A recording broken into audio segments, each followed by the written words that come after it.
Alam mo yung nakakapanghinayang?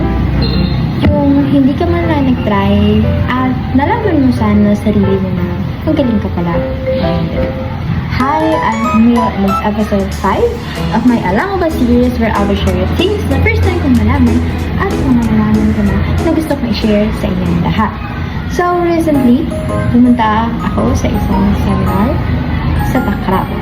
At yun nga, syempre alam niyo naman na hindi naman talaga akong sporty kind of person.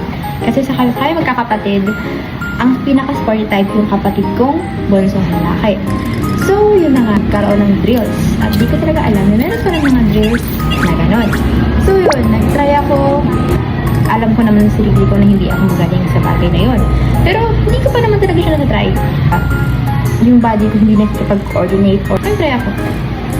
At yun, nalaman ko na masakit pala siya sa leg. At ang hirap pala talaga papasok ng bola sa net gamit ang paa.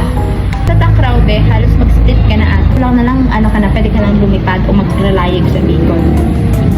So yun, try ko at nalaman ko na feeling ko kaya ko naman.